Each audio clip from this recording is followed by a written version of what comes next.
Today, this session is going to cover just a brief introduction on some of the key components of media literacy, some of the concerns surrounding it, and some of the strategies and skills I think that we can all implement and that are really important for us to be media literate citizens. After I briefly present on some of these topics, we'll have an awesome panel that will come up and join us as they answer some questions I'll be moderating around this topic and offering some of their professional insights as well. I'm hoping to have some time too to answer any questions that y'all might have. And so I will hop around and provide a mic because we are live streaming for those at home or want to access this later. So let me get started. So the name of this session is Navigating News You Can Use for Media Literacy for Citizens. And I think it's crucial for us all to be media literate because we're surrounded by media every day, right? I want to start by talking about what I mean by media literacy. So what is media literacy? I like to boil it down to three main components that are going to, I think, encompass what it means to be media literate. And what we hope to teach our students is that you have the ability to think critically about the information that you engage with, all of the different media in its various forms. To be media literate also means that you have an understanding as well of the impact that media has on your perceptions. So it is shaping your views and the opinions you have on various issues. It also means that, and what I would argue is the most important element of media literacy and to be a media literate individual is to be able to evaluate media sources of all types.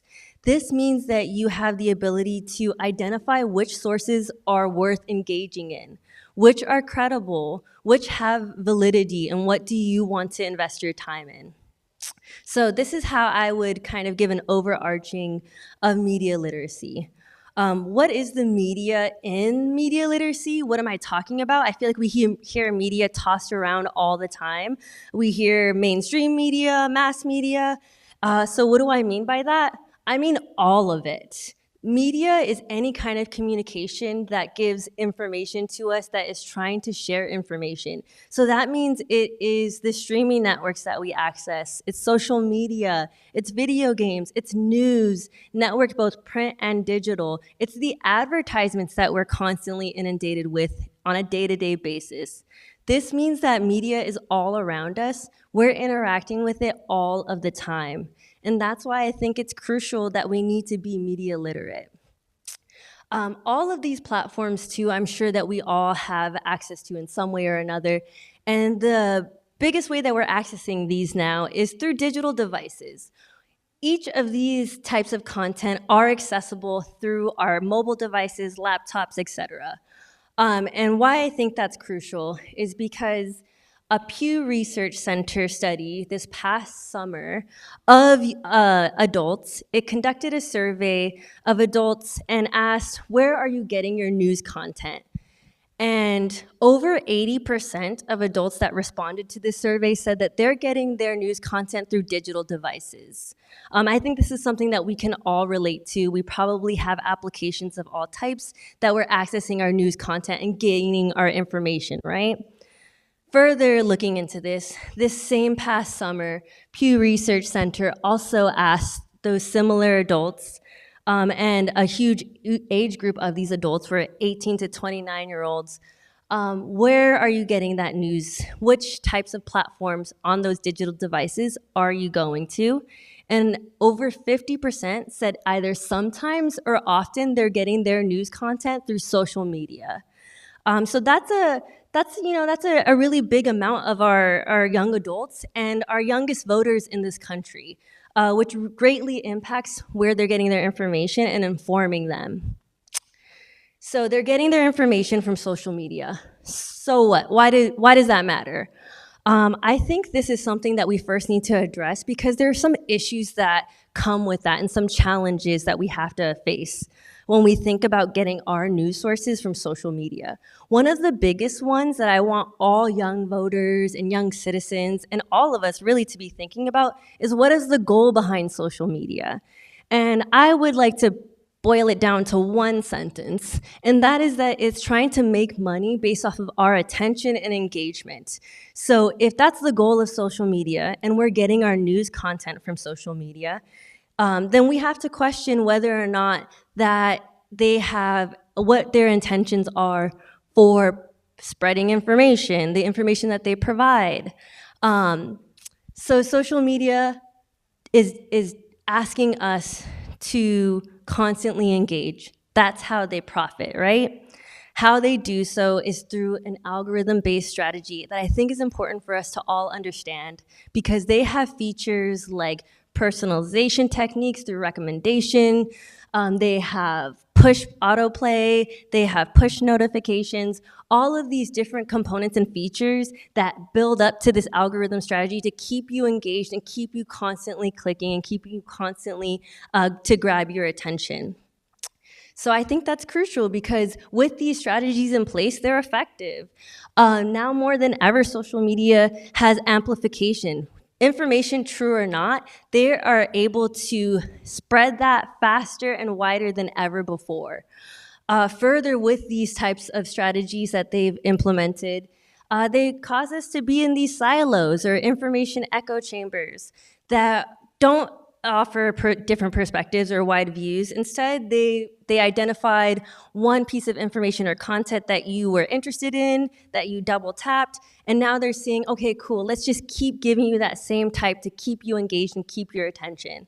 So whether information is valid, true or not, they just want to keep you engaged.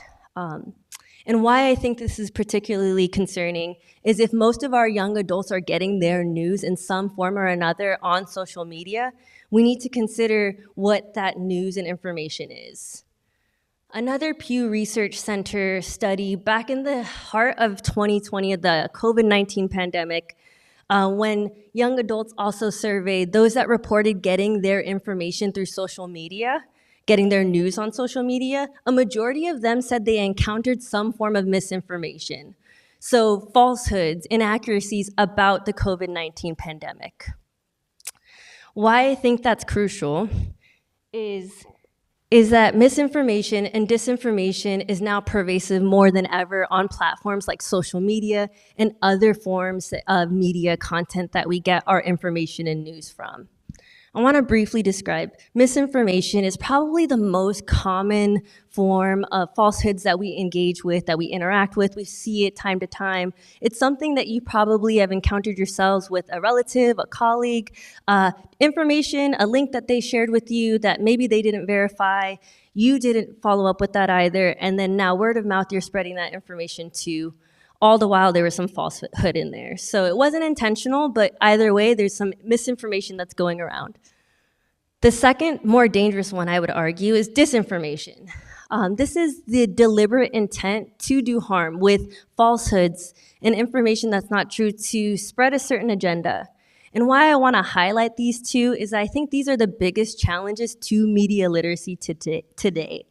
And these two concepts, these two inaccuracies, we see more and more in the heart of big events, global events, national events like COVID-19 or today with our 2024 election. So these are two major concerns that we need to be considering, and this is why I think that we need to all think about our media literacy skills and how we can practice those. I know that felt kind of doom and gloom. There is misinformation everywhere. There's disinformation, unfortunately. There's a rise whenever there's a big global or national event. But I do believe that there are skills and strategies that we can all implement and practice on a day-to-day to combat those challenges. I want to break it down to 4 main things because we can do whole lessons and there's curriculum built around media literacy, but I have just a few moments. So I want to highlight 4 main strategies I think that we can all do. The first one is to be able to recognize those red flags of misinformation and disinformation. There are several components. I boil it down to 2. The first one is sensationalism. This shows itself in the form of clickbait title headlines, over-emotional or overcharged language, things that want to incite fear. If you feel like you're reading a headline or a piece of information that is trying to press a button or trying to get you to sway and feel a certain way, then chances are you might have something that might be a little misleading. So you should pause and question that. The second that I would argue is really important is a lack of sources. And this is something that we need to think about in terms of showing itself through anonymous claims, blanket generalized statements, unverifiable information. So there's no way for you to take that piece of information, follow up, and determine whether or not that's true, and whether or not you want to base your knowledge and your decision making from that information. So those are some of the major red flags, I would say, that you can train yourself to spot when you're encountering media content and information of all types. The second is to consider bias. We are all individuals with our own perspectives and lived experiences, so we all have our own biases when we interact with information. Likewise, the creators of the content we're engaging with have the same. So it's worthwhile to answer what motivates them into creating that content. You can do so by asking yourself just several simple questions. Things like, who are the sources? Who are the stories being shared? Whose story is being shared? Whose views are being left out? Are there only certain types of perspectives being highlighted? Are there other voices, more marginalized voices, that are being left out? Which views are being left out, and which language? Is there any overloaded language? Is there any misleading visuals? Where are the funding of the organization? Thinking about where that comes from and if there are any kind of agendas that they're trying to drive. So following that as well. The third one is to practice lateral reading. Lateral reading, I would like to boil down, is just a fancy way of being able to say that you're cross-verifying, you're checking on a source by following up and consulting multiple sources. So you're trying to learn about that source before committing to that source and diving into it. This is really simple. I think it can be as simple as opening up a few tabs when you're interested in maybe an organization or an issue, and you're searching about that. You're taking a few extra moments to determine whether or not what you're reading or watching is credible. Is this organization something that you want to validate? And it may seem like something that is time consuming. It takes a couple of extra steps. But a Stanford history education group study actually showed that their fact checkers who practice lateral reading were able to more accurately and more quickly identify credible and valid sources than those that did not practice lateral reading. So this is something that is easy to do, and it's something I would urge us all to put into our daily practices when we're interacting with media content. The fourth one, this is a simple one, but a powerful one, I think. Practicing restraint. Before you engage with information, pause for a minute. Think, what's the bias behind that? Could you spot any of those misinformation or disinformation red flags? Can you verify that information through lateral reading? Just ask yourself that really quick, because there is a lot of power to not engaging with information as much as there is with engaging with it. As previously stated, social media, if we're getting a lot of our social media news from social media, and their whole goal is to keep you engaged by keeping you clicking, you can practice not engaging with it, not double tapping on that source or content that you feel like might be questionable. So there's a lot of power in practicing that restraint, and something I would urge us all to consider. I'd like us all to really think about our media diets on a day-to-day. You can do so very simply by asking yourselves a couple of questions. Things like, what does my media diet actually contain multiple sources? Does it come from a variety of platforms, not just one social media platform? Do I have a trusted news source? Do I have it across different devices and different types of media content? I think in the end, really what it boils down to is that we are all part of one shared media ecosystem, and what we consume and what we put out impacts all of us, whether we like to think about it or not. So if we're engaging with this all the time, I would urge us all to stay curious and to think critically about the media that you're engaging with. I think it's really important when we're thinking about how we want to be engaged and informed citizens. And I really do think that by practicing some of these strategies, that we can all be informed citizens and voters when we go out this election season, and going forward in the future. If this is feeling like, okay, these are some strategies I might be able to do, but I want to learn some more, there are so many resources that exist out there, organizations that make this their mission to ensure that we are all informed and media literate citizens. And I have, at the end of this session, I do have these resources and more linked on a site that you can go and take home with you. And we are so fortunate today, too, to have a panel of speakers who also embody this and have some amazing insights as well on these topics of media literacy. So I want to invite them up now so we can have a Q&A. I have some questions prepared. And for any folks that have questions in the audience as well, there'll be some time for that too. So I'd like to take a moment now to welcome Neil and Rik to the stage. We did have Autumn, but I think he is MIA. That's okay.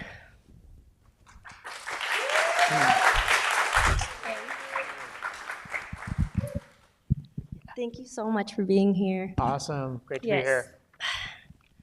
All right. I really appreciate y'all taking your time.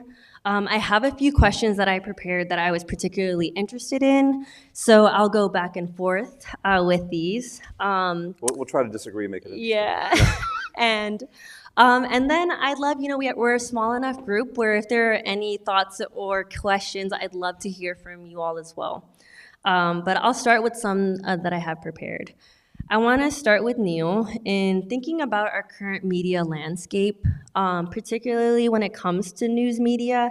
I'm curious on what your thoughts are on what that means for democracy. And I guess I should backtrack first and say, can you maybe share a little bit about, Sure. CalMatters and what you do?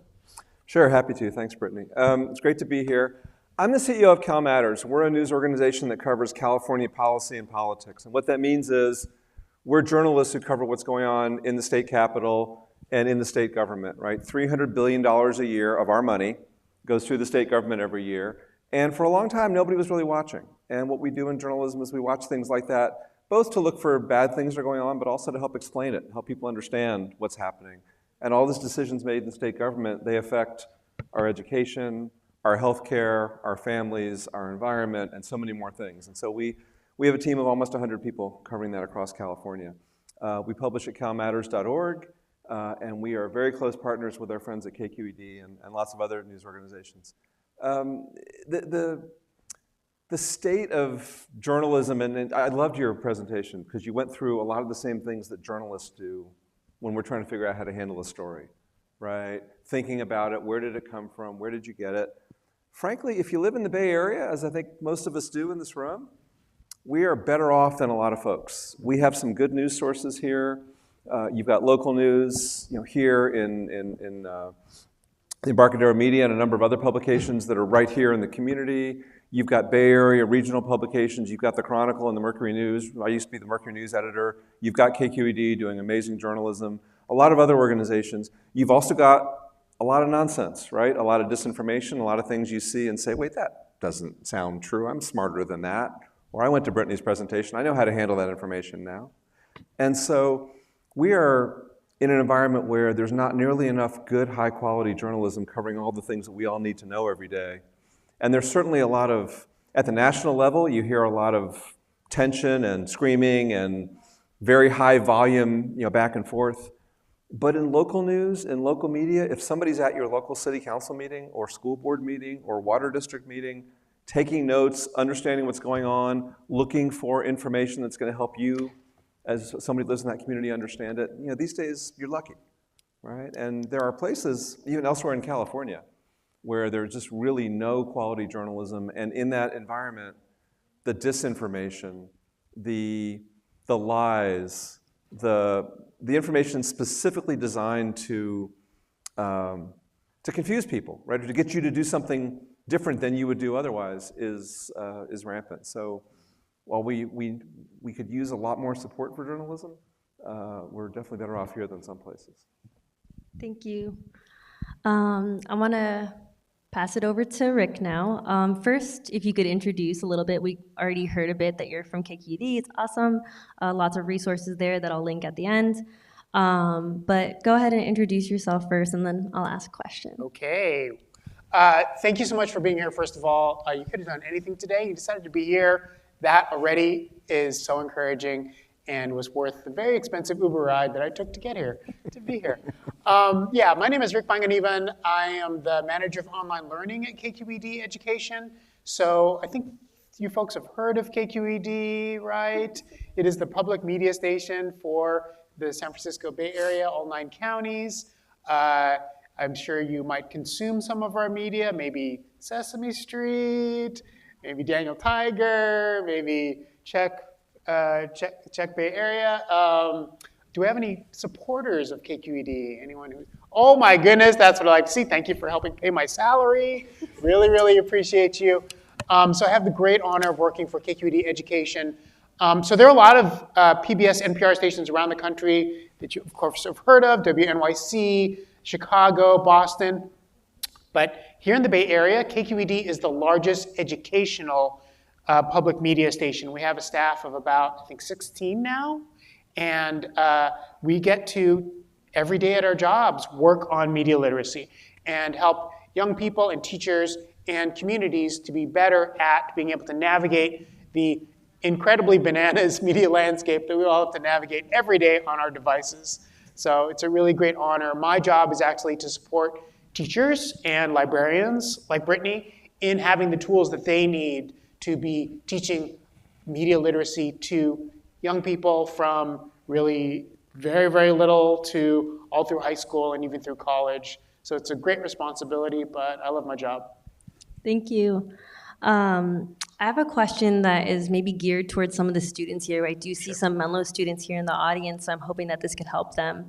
From your experience, what are some of the best ways you've seen students effectively differentiate between credible news and misinformation? And how can Menlo students put that into practice? So hard. Oh my goodness. I think I learn every day from the young people that we work with. We have a group of young innovators that we work with who come and make media here at my station. And we ask them about their experience in dealing with misinformation. We also have classrooms that we work with that come in and make media through Youth Takeover. And I have them just like talk to me about like, hey, what's going on? Like, what is the worst thing you've seen on your phone this week? And there's a lot of nonsense out there, right? And you are just scrolling through and just seeing things that just seem just suspicious. And knowing what to do, and I think the hardest thing that you all have to deal with is the thing that you mentioned, which is restraint. Like, how do you stop from clicking on a thing that just sounds really interesting? You're like, well, did Kendrick really say that about Drake?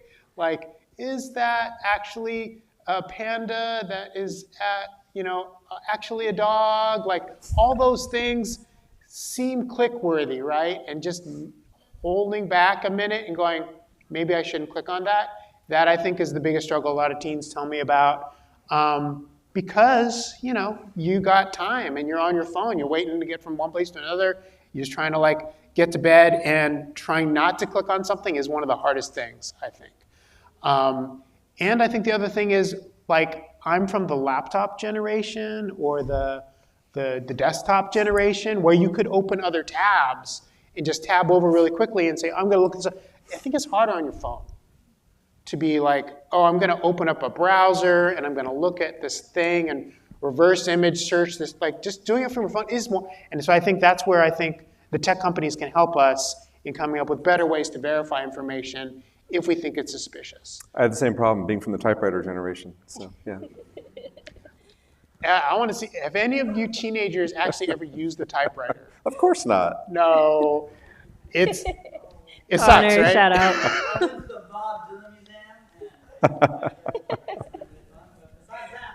Awesome. Thank you. For Neil again, election season often brings a surge of misleading content, I think we all know. What Sounds do like an you understatement. Yes. What do you think voters should look for when they're evaluating news coverage of candidates or the issues that concern them the most to ensure they're making informed decisions when preparing to vote? It's hard, right? Because a lot of times when you're consuming news information, you're just trying to learn what's going on in your community. You're maybe going to not only hit the button to read it, but not hit the button to share it if you're worried about whether it's true or not. When you have to vote, or when you're going to influence a vote, some people aren't necessarily old enough to vote or aren't voting, but they influence other people in their family who are voting. Now you're making a difficult decision, right? You're actually trying to do something where the information you have, the information you've gotten in your research is going to lead you to make what feels like an important decision, right, when you fill out that ballot. Any new voters here voting this year for the first time? Okay. We find a lot of folks who are trying to either cast their first ballot or haven't voted very often are the ones who are most looking for this information.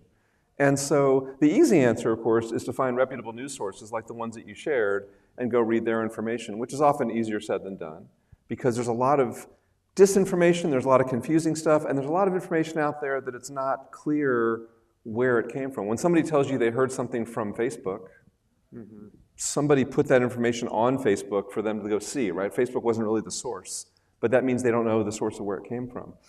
So we really encourage people to use credible news sources like KQED's voter guide, like the CalMatters voter guide. Brittney's going to share links to them at the end here, where you can go learn what something is about and not just what does this candidate say or what happens if I vote yes on this, what happens if I vote no on this, but what do other people think? Who else is supporting that candidate or that ballot proposition?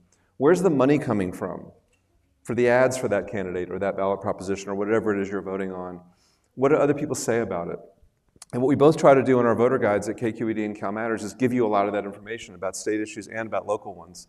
And so, identifying the sources that are giving you complete information. If somebody's not telling you who's pro and against a certain candidate or ballot initiative, if they're not telling you where the money comes from that's for it or against it, and if they're not telling you what happens if you vote yes and what happens if you vote no, or what happens if you vote for this person versus that person, then they're probably trying to get you to vote one way or the other. It doesn't mean you can't read that information. You just want to be a very careful consumer of it, right?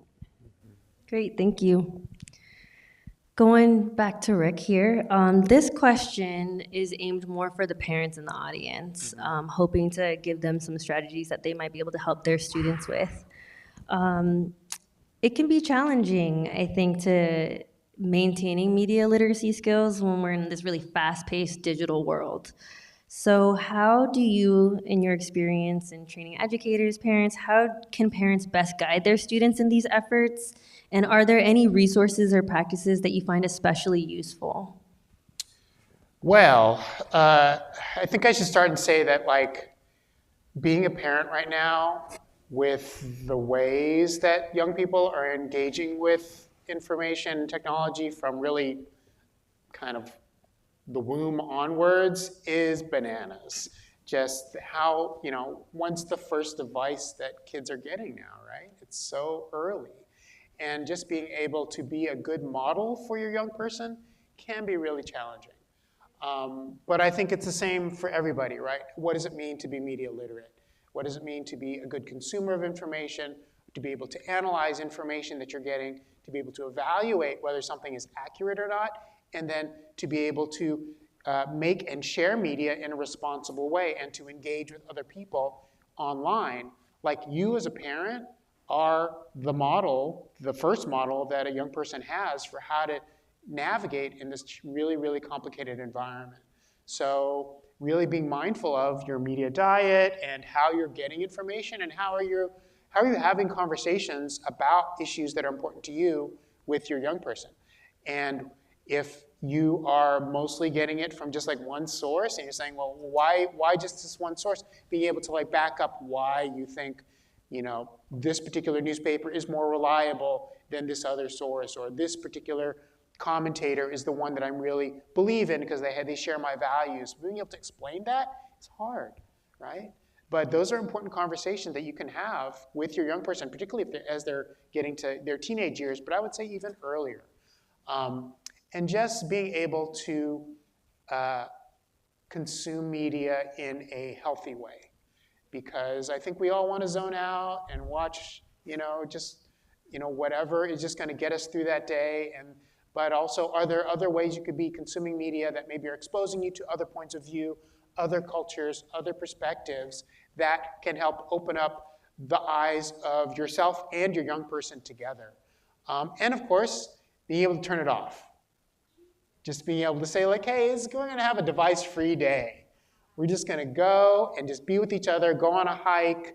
We're going to go and just make a meal together. We're going to go and do an experience together that is non-device focused and just be connected to each other. And the thing that my family was always really good about was just travel. And if you have the luxury of being able to go and experience another culture face to face and sit and connect with other people, dine with other people, that really changed my life. For those of you who've had those real travel experiences, cultural experiences, I think that gets us out of our echo chamber more than almost anything else that we do, is being able to share space, break bread with people who are not like us. So I think there's just a lot that parents can do, but for those of you who are in the trenches of it, I feel for you. It's a tough time. Thank you. I do have more questions, but I want to leave time for any questions that we might have in the audience. We are live streaming right now, so I'm happy to go around and I'll bring the mic to you. I see one hand here, so I will go ahead and do so. Thanks.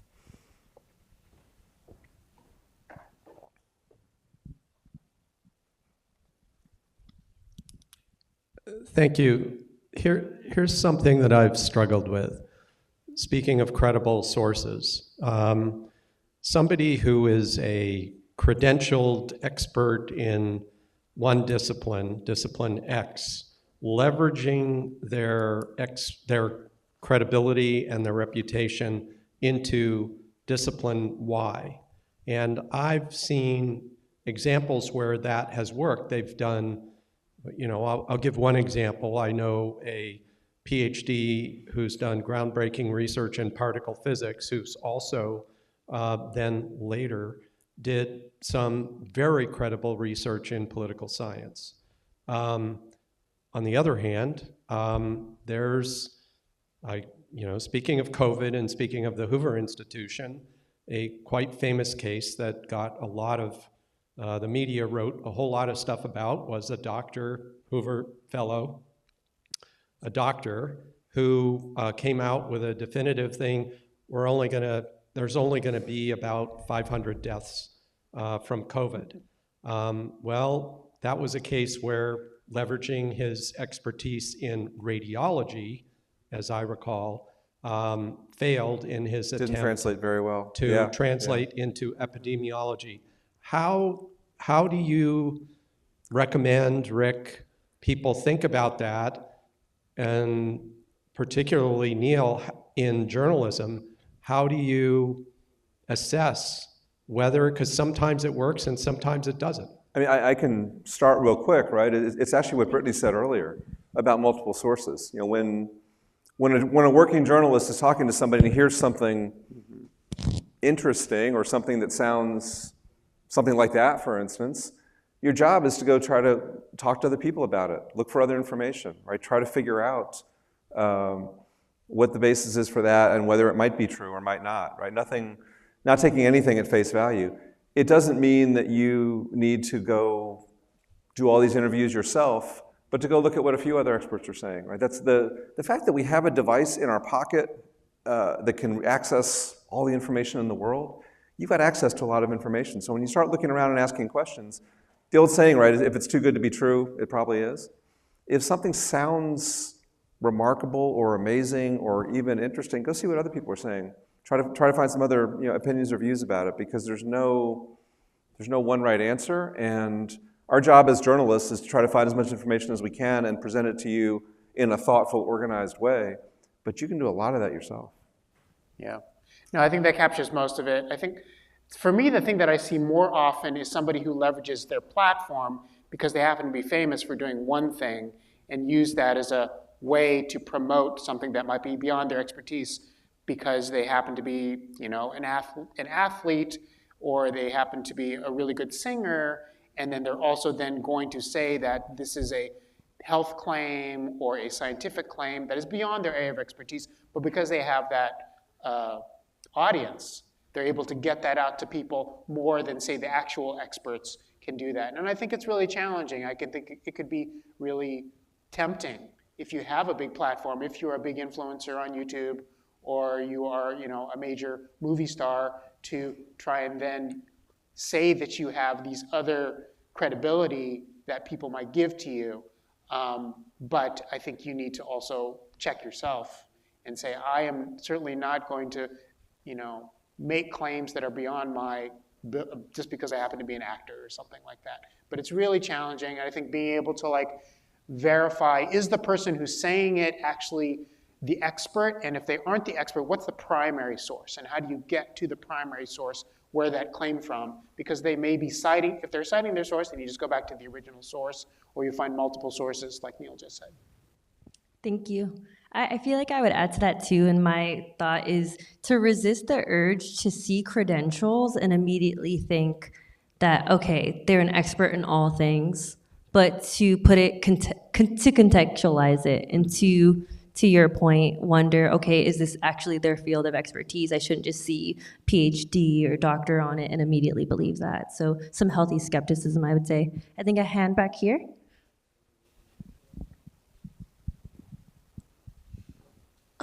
Considering that everyone has biases and it's just human nature to maybe have your own beliefs, as a journalist, how do you prevent that from influencing your work, which ends up influencing other people?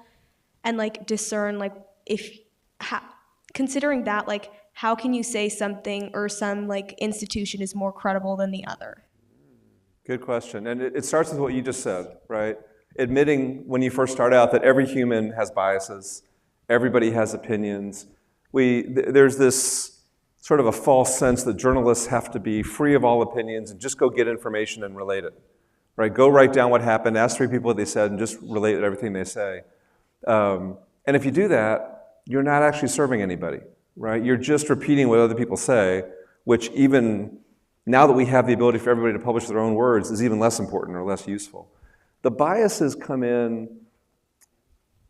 a way that you have to understand your own biases. For instance, we cover education. We do a lot of stories about education. We interview people who have different ideas about education. Schools should work this way, schools should work that way. This should be in the curriculum, this shouldn't be in the curriculum. We don't go and talk to people and say, do you think education's a good thing or a bad thing?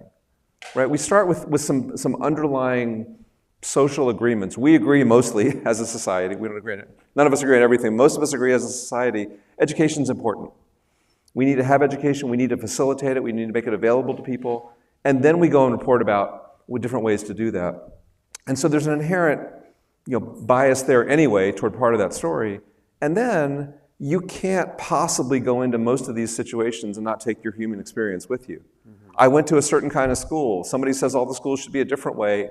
I may not agree with that because I kind of like the school I went to, but it's my job to listen and share their opinions in the right context. And so just like any other job, it's doing your job properly and understanding what's in your head before you start, as opposed to pretending there's nothing there because there's no human who doesn't have those biases. And so when you hear somebody talking and they are pretending to be objective and giving you the full picture of something, you have to apply your own judgment to try to figure out if they are, right? You can't, like Brittney said, you can't expect anybody who says they're an expert to be an expert and just take whatever they say for granted. But you have to understand where somebody comes from. And the best journalists will tell you a little bit about themselves. You're seeing more and more now in news organizations' websites, for instance, there'll be a longer biography of the reporter. Rick went to this school, grew up here, has done this kind of work, interviewed these people for this story. Now you have some context. It's our job to share enough about us that you understand who that source is. If you can't find out who somebody is, that's probably a red flag too. We have to admit that from the start, that we are actually humans with, unfortunately, with human feelings get in the way of doing a good job. Thank you. Just to add to that, such a good question, and I think one that every journalist and news organization struggles with is trying to position itself in this really kind of just combative environment that we have in the media, right? But for us as an organization at KQED, We are also really clear about our own biases, but we're also really clear about our standards. And so if you go to our website, you can see our code of ethics about how do we report, where do we report, where do we get our sources. And we have a commitment to fairness. So if we're reporting about a person and there is a critique of that person, do we try and get a response from that person to the allegations against them? And if we make a mistake, which we do because we're human, do we admit that we make a mistake? We don't. And then and correct that, right? Sometimes it's just a misspelling, but sometimes it's, we got a fact wrong or we cited something wrong. Do we go back and do we correct it? So when you're saying like, well, you're all biased, I can't believe any of you, there are ways to actually interrogate each source and say, are they biased in a way that I can't trust them? Or are they biased in a way that is still, I can still weigh that source as accurate, in comparison to all these other sources that I'm looking at? Does that make sense? Rick, hearing you say that, it makes me think about the way we do our jobs as journalists, right? CalMatters and KQED work very closely together. We have a news meeting together every week. We share everything. We trust each other, right? We get information from KQED. We know how they do their journalism. We put it in our stories. They have our stories on their website and so on. We do a lot of work together. We get information from other sources and we're more skeptical. I don't know who that is, or that doesn't sound right to me. I want to go spend some more time checking it out. You develop allegiances and understandings along the way. And the question earlier about parents, right? Mm-hmm. Parents have their own history with news organizations, and there may be organizations you trust and you pass that trust on to your kids. But it's about having the background, whatever background you have, as much information as you already know, and you know a lot. There's so much more information out there.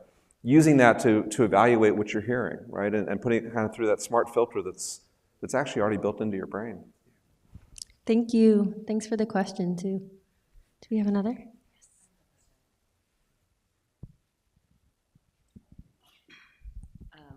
First of all, I just want to say how much I appreciate CalMatters and KQED. It's like just great media.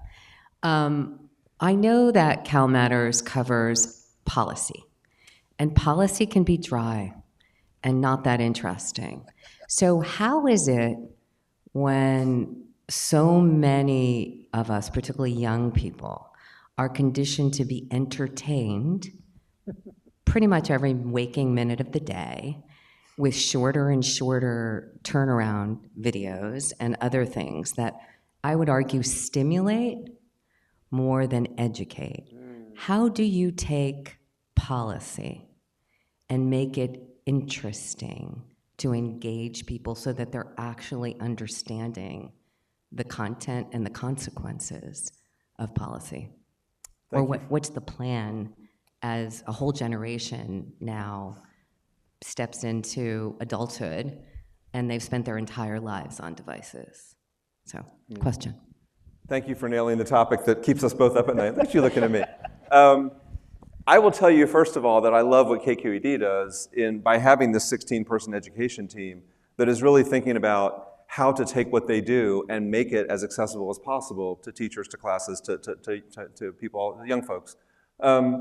We have a bad habit sometimes of writing very long stories and making that the main way we communicate with people, and then expecting somebody to come to the CalMatters website and open up that story and spend a large part of their day reading it. People do that. And if you're somewhat engaged, if you're working on an issue, if you're trying to learn about something, those stories can be great. But it's up to us to reach people. My first job was in the mid-1980s at the San Francisco Examiner. We would write our stories, file the story at the end of the day, hand it to the editor, and leave, because we were done. The editor would then take the story, edit it, and then another team would put it on the pages, and it would get delivered to your house the next morning or next afternoon, right? Now when you write a story, the biggest challenge is thinking about how to reach an audience with that story, especially the audience you want to reach. So it is election season, one of our busiest times, and with our voter guides, we are writing long stories that explain a lot of these issues in detail, but we're also doing a 1-minute video about every ballot proposition in English and in Spanish that explains. The secret is some of them are about a minute and a half. We call them props in a minute, but we explain everything about that proposition, who's for it, who's against it, what it does, why it's there, and what your vote means. We are doing education materials at different grade levels for use in libraries, in schools. The California State Library is helping us get our stuff out all across the state. And those things are in multiple languages as well. We're doing things on TikTok with those, especially the ballot propositions. We share our work with every publisher in California, all of our partners, including KQED, and they do different things with it. And so we are now doing stuff at different reading levels because we know that a third of adults in California are at or below elementary school reading levels. And so we're trying to put the information out as many ways as possible that people can use it and find it useful. And then it's up to us to get it to people. We're on the road right now doing 50+ election events all over California this month. And these are events where we're going into communities, often with our partners, local news organizations, community colleges, whoever wants to work with us in different parts of the state, big cities, but also rural areas all over California. And having events like this, where we talk about what's on the ballot, what are people voting about, what questions do people have, what's on the ballot locally, what's on the ballot at the state level, and why does any of it matter? You have to go do this. I think it's up to us to take this to people, not to expect people to come to us and consume it. And that's certainly what keeps us up at night. It's the opportunity to reach a lot more people. We're now on radio, we're on TV, we're in every format we can think of to reach people. But I do believe that it's our responsibility to get that information to people in usable formats, as opposed to expecting people to worship our information so much they come take the time to find it. And it's as good as we do a job, I'm just amazed by what KQED does with that same approach. Oh, thank you so much. Yeah, it's a huge challenge, right? And I have the same thing, where I feel like my attention span has gotten, every year gets a little bit shorter, and it's harder for me to even get through the ad to watch this YouTube video sometime about something that I went looking information for, right? But what we really focus on in the education department is how do we support our young people in using all of the media that they create to be able to explain complex topics that they care about and advocate for issues that they're interested in advocating for. So that's why we created the KQED Youth Media Challenge, which is a showcase, a space for young people from middle school and high school to create various kinds of media on topics that they care about, whether it's gun violence or climate change or school safety issues, and share it in a safe space with other young people. And they can talk about any issue that they care about that's important, but they have to back it with their sources. They have to make a cogent argument and cite their sources and use images that they are able to use and share their voices, whether it's their voices or using illustration or artwork or cartoons, however they want to express themselves, and see their voices shared with young people across the country. So you have students in Texas, in Ohio, in Chicago, in New York, in San Francisco, in Menlo Park, all sharing media with each other on topics that they care about. And I've done that with a lot of young people, like some of the young people in this room, and it's so fun to get them to be creating pieces that they care about that really break down, this is why I think we need this particular issue to be focused on, because this health issue is really important to my family, for example. So how do we empower the next generation to be able to take complex topics, but then boil them down into ways that make sense for them, and then share their opinions, whether or not they can vote, because they're going to be using this media into the future, and if they don't know how to use it now, they're never, it's going to be hard for them to learn it once they are adults. I feel like I play catch up every day with the young people, and I learn from them, and it's so great to get to work with them. We all do. And we actually have an advantage, right? Both of us have newsrooms with really good journalists who know these topics, who are getting a lot of the information. It's then up to us to take all that and get it out to people. But starting with really good information and figuring out the best way to communicate it to people is an easier challenge than trying to get a story out there when you don't have that good journalism to start with. Thank you so much. We're a little over time, and I think the main session's about to start. Yes?